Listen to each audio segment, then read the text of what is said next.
bahaya perempuan kalau lagi halangan, katanya setannya lagi banyak banget, jadi harus zikir. Jadi wanita itu marah-marah pada saat halangan. Kasih tahu guru.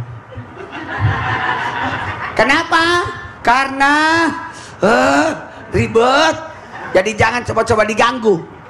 Jadi kalau perempuan itu marah pada saat lagi dapat, laki-laki marah kalau lagi tidak dapat. Tidak dapat uang maksudnya. Oh, salah paham. Jamaah. Izin Habib dan sasam. Bener Ustaz Maulana lempeng.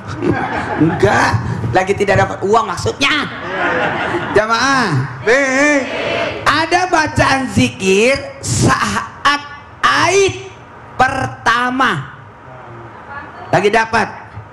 Jadi biasa jalan di mall kan. 1, 2, 3. 1, 2, 3. Bukan itu yang dibaca. Bukan. Bukan. Langsung mengucapkan. Lihat. Zikir singkat menembus langit. Bacanya ada 2. 1. Alhamdulillah. 2. Astagfirullah. Alhamdulillah ala kulli hal. Wa astagfirullah min kulli zanbi. Jadi ulangi 1, 2, 3. Astagfirullah ala kulli hal. Alhamdulillah dulu. 1, 2, 3. Alhamdulillah ala kulli hal. Wa astagfirullah min kulli zanbi. Kenapa? Apa artinya? Apa maknanya? Alhamdulillah, segala puji bagi Allah, segala perkara, dan aku mohon ampun atas segenap dosa. Karena alhamdulillahnya, jadi jangan marah kalau lagi dapat. Ibu lagi dapat bonus itu. Anakku aja pada mau dapat. Supaya bebas, tidak sholat ya. Bebas liburan. Jadi kayak liburan. Jadi jadikan sesuatu yang menyenangkan.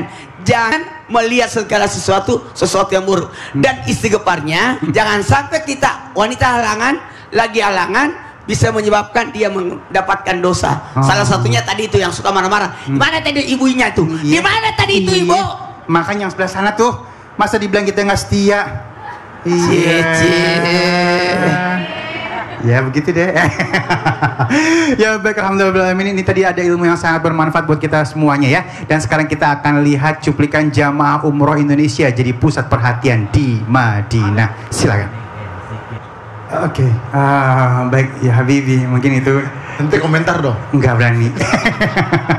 Nggak paham ilmunya. Zikir pada tempat dan waktunya, nggak ganggu orang juga. Ganggu orang juga. Itu kan banyak orang yang lagi ibadah. Iya. Ketika dia berzikir seperti itu kan ada sesuatu hal yang menjadikan sebuah hal yang bisa jadi mudorot dampaknya. Nah, ini zikir ini bolehnya barang-barang apa sendiri, keutamanya gimana Habibi, silakan. Ya, akhir Afwan, Bang Ali, Ustaz Syam, Ustaz Maulana. Bismillahirrahmanirrahim. Allahumma sholli ala sayyidina Muhammad wa ala ali sayyidina Muhammad. Ini dalil-dalil yang membolehkan untuk berzikir bersama dan boleh juga dengan suara yang kencang.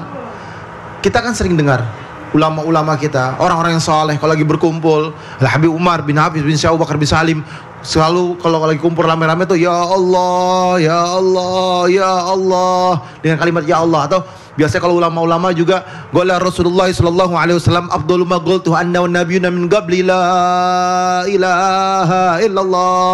Diikutin semuanya kan la ilaha illallah. Tidaklah suatu orang berkumpul untuk berzikir, berharap kepada Allah, mencari ridhonya Allah Subhanahu wa taala, tidaklah kecuali malaikat yang menyeru daripada langit ya Allah Subhanahu wa taala, berdirilah kalian dan dalam keadaan Allah mengampuni daripada dosa-dosa kalian. Jadi ketika kita berdoa, Allah ampuni dosa-dosa kita. Ketika kita berzikir kepada Allah, Allah ampunin dosa-dosa kita.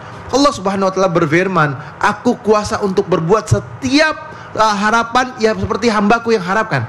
Jadi kalau kita mempunyai harapan kepada Allah Subhanahu wa taala, Allah akan kabulkan doa kita. Dan Allah Subhanahu wa taala senantiasa menjaganya dan juga memberikan taufik dan hidayahnya dan pertolongannya kepada mereka yang menyebut nama Allah Subhanahu wa taala. Jika dia menyebut namaku, kata Allah, dengan suara atau dengan lirih hatinya, ya kan, suara dalam hatinya, maka Allah akan mendengarkannya dan Allah akan memberikan rahmat kepadanya. Dan dengan sembunyi-sembunyi Allah pun mendengarnya. Jika dia menyebut secara ramai-ramai, secara berjamaah atau bareng-bareng berkumpul, maka dengan suara yang keras yang dikeluarkannya, maka Allah Subhanahu wa taala akan mendengarkannya kepada malaikat-malaikat tuh, ya kan?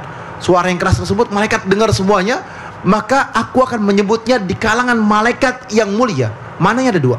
Kalau kita berzikir di waktu malam dengan hati kita, Allah ridha. Beramai-ramai kumpul, Allah pun ridha. Allah menyebut dengan sendiri dan Allah menyebut dengan malaikatnya. Maknanya apa? Boleh kita berzikir kepada Allah Subhanahu wa taala, tapi ingat waktu yang pas, tempat yang pas. Kalau memang itu tempat berzikir, ya bismillah berzikir. Jangan kalian zikir di pasar. Jangan kalian dizikir di tempat yang memang golongannya bukan tempat zikir. Akhirnya apa? Jadi kontroversi, konflik nantinya ya. Cara yang baik, niat yang baik juga lakukan dengan cara yang baik juga ya. Jangan sampai ada yang salah-salah. Nah sekarang guru kita Ustaz Syam ini siap Bang Ali. 3 kul huwallahu ahad, kul a'udzu birabbil falaq, kul a'udzu birabbin nas menjadi zikir pegangan kita. Betul. Bisa mengusir jin juga. Mohon penjelasannya silakan. Baik. A'udzu billahi minasy syaithanir rajim. Bismillahirrahmanirrahim. Qul huwallahu ahad, Allahus samad, lam yalid wa lam yulad wa lam yakul lahu kufuwan ahad. Bismillahirrahmanirrahim. Qul a'udzu birabbil falaq min syarri ma khalaq wa min syarri ghasiqin idza waqab wa min syarri naffathati fil 'uqad wa min syarri hasidin idza hasad. Bismillahirrahmanirrahim. Qul a'udzu birabbin nas, malikin nas, ilahin nas, min syarril waswasil khannas,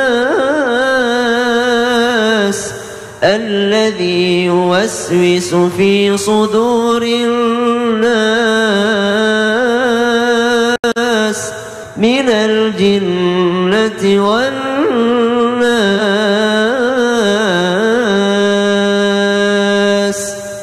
Trikul. Qul huwallahu ahad, qul a'udzu birabbil falaq, qul a'udzu birabbin nas, atau biasa disebut al-muawwidzatain, qul a'udzu birabbil falaq dan qul a'udzu birabbin nas. Dan surah Al-Ikhlas kelebihannya seperti daripada sepertiga Al-Qur'an. Maka ulama memberikan penjelasan pada kita, jadi kalau dibaca 3 kali sama dengan 1 Al-Qur'an. Dalam sebuah riwayat daripada hadis riwayat Bukhari dan Muslim, baginda Nabi SAW bersabda, ketika beliau menghampiri tempat tidurnya, beliau menyatukan kedua telapak tangannya, jadi disatukan kedua telapak tangan, kemudian meniup dan membacakan kepada kedua telapak tangannya ini dengan surah Al-Ikhlas dan surah Al-Falaq, kemudian surah An-Nas. Setelah itu ditiupkan kepada telapak tangan dan beliau mengusapkan kedua telapak tangannya kepada anggota tubuh seluruhnya yang mudah terjangkau bagi beliau. Kalau ditanya mana dalilnya, dalil itu bukan hanya yang diucapkan Nabi. Ini diucapin Nabi enggak? Saya kalau mau tidur saya baca Al-Ikhlas, Al-Falaq, An-Nas. Diucapin Nabi enggak kira-kira? Enggak. Siapa yang jelasin? Ibunda Aisyah. Ibunda Aisyah ditanya, gimana Nabi kalau mau tidur? Nabi itu kalau mau tidur diambil telapak tangannya, baca Al-Ikhlas, Al-Falaq, An-Nas, baru Nabi mengusapkan seluruh tubuhnya, mengusapkan mulai dari kepala, wajah, bagian depan tubuh, kemudian beliau melakukan hal tersebut sebanyak 3 kali. Nabi mau tidur dekat dengan Quran, bangun tidur langsung Quran lagi. Pada masa baginda Nabi SAW sudah ada yang namanya sihir, lalu ternyata turunlah surah Al-Falaq sebagai pelepas daripada bukhul tersebut atau daripada sihir tersebut. Kan ada bahasanya, wa min syarrin naffatsati fil uqad, daripada naffathat, daripada yang ditiupkan, bukul-bukul yang ditiupkan para penyihir untuk melepaskan hal tersebut, dibaca daripada surah Al-Falaq. Ya, dibacanya dengan cara yang benar, dibacanya dengan suci, ya, sebelum tidur berwudu dulu baru baca zikir-zikir ataupun wiridnya Nabi. Kalau baru satu kali dibaca namanya zikir. Tapi kalau sudah tiap malam dibaca, sudah berubah statusnya dari zikir menjadi wirid. Wirid itu adalah zikir yang sudah istiqomah. Terima kasih guruku. Siap. Ya. Aduh, tambah ilmu lagi. Dan sekarang kita akan kasih kesempatan untuk yang nanya ya. Kita masuk ke dalam segmen Tanya Dong Ustadz. Kami semua tanya dong Ustadz. Baik, yang di studio tahan dulu, kita akan sikapi yang sudah masuk melalui media sosial kita Instagram ya. Cahaya Lestari Dian. Assalamualaikum Ustadz, biasanya kita tiap bangun pagi suka nggak semangat untuk menghadapi hari. Bener banget ya. Apalagi kalau tahu ya, kalau besok hari Senin. Ada nggak sih Ustadz tips atau zikir yang bisa kita baca di setiap pagi yang dapat membuat pagi kita diawali dengan rasa ceria dan semangat mengawali hari ya Habibi? Bismillahirrahmanirrahim. Allahumma sholli ala sayyidina Muhammad wa ala sayyidina Muhammad. Zikir di pagi hari yang membuat kita lebih tenang diawali dengan a'udzubillahi minasyaitonirrajim. Aku berlindung kepada Allah Subhanahu wa taala dari setiap gangguan-gangguan syaitan yang terkutuk, yang gangguannya dahsyat, yang hebat, bikin malas, bikin capek, bikin ini dan lain sebagainya, malas ibadah. Jadi berharap kepada Allah, auzubillahi samil alim minasyaitonir rajim atau auzubillahi minasyaitonir rajim, dan lanjutannya adalah la haula wala quwata illa billahil aliyil azim. Tidak ada daya dan upaya kecuali dengan kekuatan Allah Subhanahu wa taala. Jadi diawali pagi harinya, diawali yaumul itsnain, dan berharap kepada Allah hari Senin menjadi hari yang baik, hari yang berkah, karena tidak ada upaya kecuali dengan kekuatan Allah. Berharap dijaga oleh Allah Subhanahu wa taala, dilindungi oleh syaitan yang terkutuk, dan juga menjadikan sebuah kehidupannya menjadi kehidupan yang lebih baik, lebih berkah lagi. Setiap harinya lebih indah, pandangan yang indah, nggak banyak main handphone, lebih banyak baca Quran, pandangannya selalu pandangan kebaikan, nggak ngelihat yang bukan mahramnya, nggak bersentuhan dengan yang bukan mahramnya, tidak berkata-kata dengan kalimat yang buruk, berkata-kata dengan kalimat yang baik, menjaga anggota tubuhnya dari setiap kemaksiatan sekecil apapun. Karena dia bisa menjaga yang kecil, insya Allah dia bisa menjaga yang besar. Ketika dia tidak bisa menjaganya, maka kehancuran baginya. Aduh, tangan dulu ya. Jangan sepelekan yang kecil, kalau numpuk jadi gunung juga ya. Nah baik, sekarang kita kasih kesempatan untuk yang ada di studio untuk bertanya. Siapa yang mau nanya? Saya. Yang sini. Ya, silakan.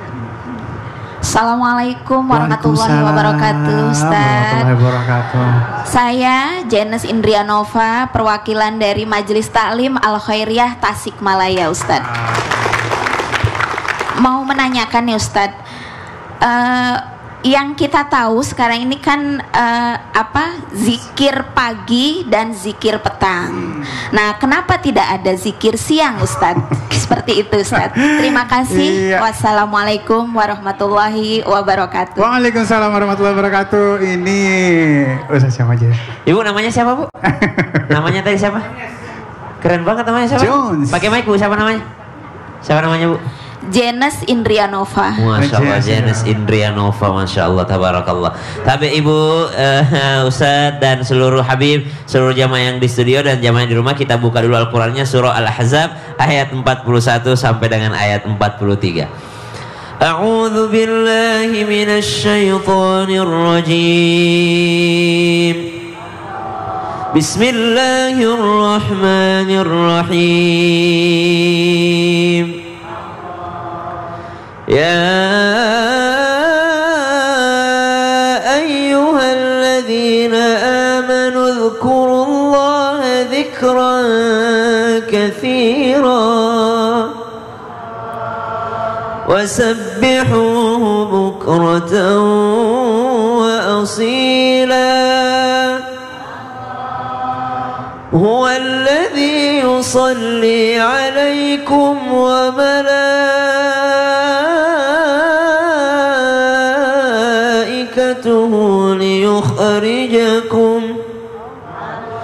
ليخرجكم من الظلمات إلى النور wa kana bil mu'minina rahima. Al-Quran surah Al-Ahzab ayat 41 sampai dengan ayat 43. Kalau pertanyaan dari Ibu Janes tadi mengatakan kenapa zikirnya pagi dan petang, jawaban pertama karena Al-Quran bilangnya pagi dan petang. Wasabbihuhu bukratan wa asila, dan bertasbih di pagi dan petang. Yang kedua, kenapa zikir pagi dan petang? Karena Nabi juga melakukannya pagi dan petang. Jadi dalil kita itu cukup kuat. Kenapa? Satu, Allah yang perintahkan. Itu dalil sudah paling kuat sudah. Jadi tidak usah nanya lagi kalau ditanya, kenapa zuhur 4 rakaat? Allah suruh 4 rakaat, nggak usah nambah-nambahin lagi.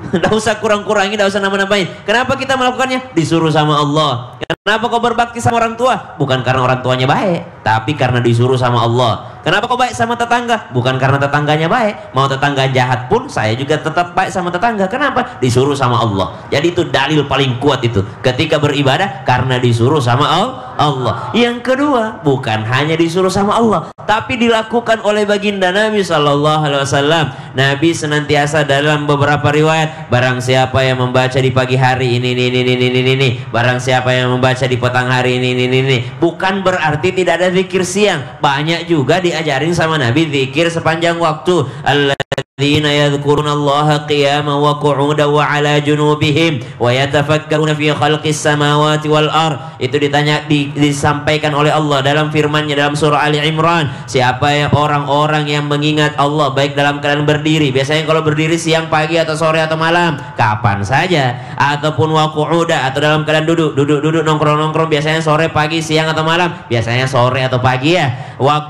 'ala junubihim, biasanya siang atau malam, baring-baringnya malam biasanya. Berarti mau pagi, mau siang, mau sore, mau malam, mau petang, itu berzikir kepada Allah. Cuma ada memang yang dikhususkan pagi, dikhususkan di petang hari. Kenapa? Salah satu alasannya juga karena waktu pergantian shiftnya daripada malaikat. Pagi hari diganti malaikat malam. Datang pagi hari malaikat malam.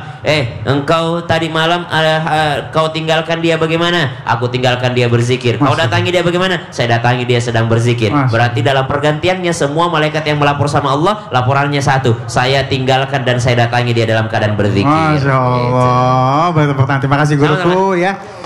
Yang bikin males kita, yang bikin mager setan. Tapi kalau kita ingat Allah, insya Allah kita akan ini aja. Ada amalan singkat, iya, namun menembus langit. Mantap. Ya, bisa menghilangkan 10 kesalahan, lalu bisa dikasih 10 kebaikan. Cakep. Mau tahu? Mau banget. Siapkan catatan, kita akan catat. Bahas setelah yang lewat ini. Iya. Lewat. Ya, udah lewat ya.